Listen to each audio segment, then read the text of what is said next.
Welcome back to the Logos of Experience and Truth podcast, where I continue to unlock the mysteries of the beatific vision.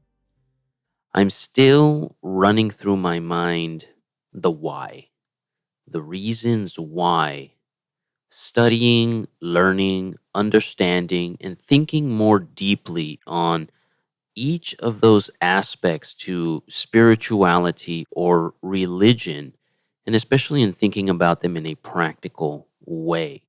And what was crossing my mind was belief itself. And what is the practical use of belief? Is there a practical use of and or for belief? And is there anything deeper going on beyond the common idea of either belief in a deity, belief in God, and that's all belief really is? Or the only other time I'm sitting here thinking of when people use the term believe, it's in believing in yourself, right? Believe in yourself to succeed or something on that order. So belief in God and or believing in one's own self and or abilities. In my podcast on the Logos of God episode, I compare knowledge of the self to knowledge of God and that they go hand in hand. Gaining one gains the other. I'm thinking in historical terms right now because I'm trying to picture the origin of belief and if, how, and why it may have and continues to benefit humankind. The two caves I'm most familiar with are the Lascaux and Shanidar caves. And when I'm talking caves, I'm talking of cave paintings. These go back to like 10, 15,000 BC, I think is their time frame. You can look up the imagery for it. Last time I studied some of this stuff, there was no consensus on what exactly is painted on these walls. Of course, if there's animals, right, there's animals, but their use, their purpose, their reason for being there. The most common explanation that I've heard about this is some type of shamanism, painting these animals or the hunt or the rituals that maybe they were doing in the hopes of a good hunt, something on that order, something that's translatable to tribal peoples that still exist today and our knowledge of these peoples across the centuries versus going across 10,000 years, going to the time frame of these caves. The basic idea of that these were painted as some form of shamanistic practice, some sort of shamanistic idea.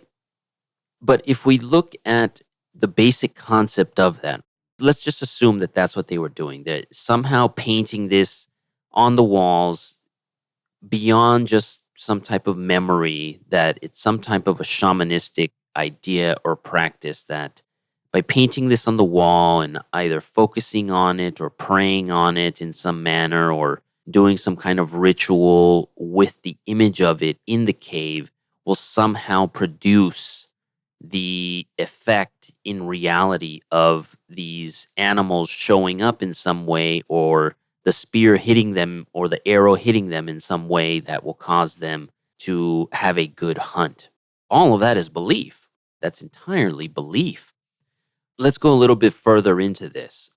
Let's just say, and I know this is hard for a believer, easy for a non-believer, but let's just say there's no God. There's no God. Is belief useful? Would belief still be useful? Obviously, the non-believer thinks that the believer is either a quack, lost their mind, doesn't understand reality, those different types of things. But if there is no God, does belief serve any purpose? Because as a believer, and especially one that has a pierce through, again, to be able to question, is there some type of a practicality to belief? What does belief actually do if I look at it beyond just belief in God? And what does it actually do? Now, St. Paul's quote, of course, on belief in certainty in things unseen, in the invisible, in the unknown, and that it's more than just a thought. It's a certainty that these things are real. Well, let's translate that. Everybody does it, or hopefully everybody does it, or you're told to do it, or you're taught to do it. Now, I'm not going to say that a believer has a better chance of understanding this or not versus a non-believer, but If we use a modern idea or term, what is belief? Well, it's goal setting. When you sit down and you're creating goals, or you're setting up a to-do list or a New Year's resolution, or looking down into your future of what you hope to accomplish or what you hope to achieve, that is belief. It doesn't exist yet. It's not there. It's not present. But in your mind, you're holding the image, the idea, the feeling, the hope of XYZ occurring in some manner. And that's essentially belief, even if it's just called the goal setting. And I think that that's actually one of the main things that I've noticed in modernity, and in our most recent modernity at least, that a lot of the terms that are used are, or at least appear to me to be, an attempt of moving away from the old words of like God or belief and things of that nature, and giving them these non emotionally triggering terms that still mean the same thing, but aren't triggering the memory of these deeper words and ideas and concepts that have existed throughout humanity for quite some time. If we go a little bit further ahead from cave paintings 10, 15,000 years, and instead go to like Egypt or Mesopotamia, I mentioned I'm teaching my daughters history, ancient history in particular. So I'm constantly going back to ancient Egypt and Mesopotamia when it comes to teaching my daughters this. So if we consider the fact that obviously there was religion, heavy religion, deep religion, tons of religion, but is that a factor in the creation of civilization? If we think of, for instance, I can't remember the name of the architect of the Great Pyramid. I'm drawing a blank right now. But I believe he had created the stepped pyramid by stacking up one layer on top of the other. I can't remember the mastabla, I think something like that is floating in my head. But the architect then took that a step further and made the first pyramid and all that kind of stuff. So picturing that in the mind, think about it. We're talking 5,000 years ago. We're not talking like an architect today using software to do this. I mean, they are still picturing it in their head, but the software is what is making that a much easier translation from thought to hand movements on the pen, on the tablet, on the writing surface, to translate that onto the screen and to actually build some type of a schematic onto that. I mean, we're talking 5,000 years ago. They had to envision the entirety of the pyramid, of each of these structures that occurred back then. And what I'm trying to say is, I'm not sure if that was possible without belief having been implanted or cultivated in people's minds through religion, through belief in an invisible power or deity. And that is how it has been translated from this religious aspect into practical aspects.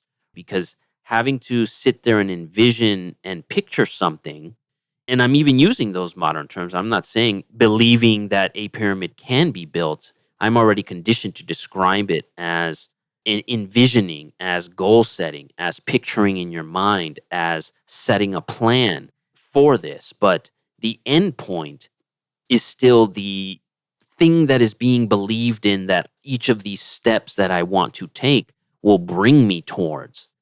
And that is the benefit, or that is some type of a practical idea or concept of what belief actually is. As long as you can pull yourself away from the emotionality of belief, of, well, I'm used to thinking of and knowing belief as belief in God, or believing in myself. And I guess you could still use believing in myself as the practical thing, that I can achieve XYZ, but you still have to be able to picture XYZ of what it is you're trying to move towards and achieve. And belief plays a huge factor in that. How do you believe? How do we believe in something? thinking about something is one thing, believing in it is an entire other thing. And I speak about this in, I believe, the second season of podcast episodes. Haven't released them yet, but somewhere in there, I'm talking about the difference between conscious thought, subconscious thought, and this is essentially your normal thinking and your belief system, and how all of that, especially the belief system, can be tied to the paradigm of thought and the worldview that you see and that you experience reality around you. The whole goal of the mysteries, the entire purpose of the mysteries, especially if I'm talking in the ancient manner, especially if I'm talking in the current manner, through the sacraments in the church, especially, these are the methods by which you change your reality, your self made and your socially governed mind, what has been given to you by the world, or as the Eastern traditions call it, the Maya, the illusion that exists in the mind. But you have to be able to believe that you can change that. If that is your ultimate goal, if your goal is to change that aspect or some aspect of how you see and perceive the world, because the world is what is given into your mind. And the kingdom of heaven is how you change and alter that, the mysteries. That is what the mysteries are, penetrating through the conscious mind. We were talking about the method, that the mysteries provided some kind of method to enter into your mind, penetrate through it, go deep into your subconscious mind, battle against all those subconscious thoughts and beliefs, and to change and alter them. I use also many different analogies in my work, the Vision Explained Deeper, that you can find on the Logos of ExperienceandTruth.com website, of the reality that many, many, many animals, creatures, insects, they all have some type of shedding process. The clearest one, of course, is going to be the snake. And I always pondered, why does Jesus say the snake is wise? Or why do many cultures say the snake is wise? It wasn't just Jesus that said it. Many of them did. That's why it's interesting that after this, that there's suddenly all this negativity around the snake due to Satan, Lucifer, and the devil and that kind of stuff. When prior to the demonization of the demons and that whole aspect of the supernatural side of Christianity, especially, prior to that, pretty much every culture revered the snake and its ability to shed its skin to rejuvenate itself. But where's our skin shedding?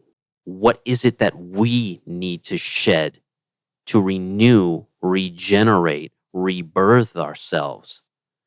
Science has shown us that at a cellular level, and it's kind of weird the number of days, in 40 days or 36 to 40 days, the entirety of our cells have been regenerated.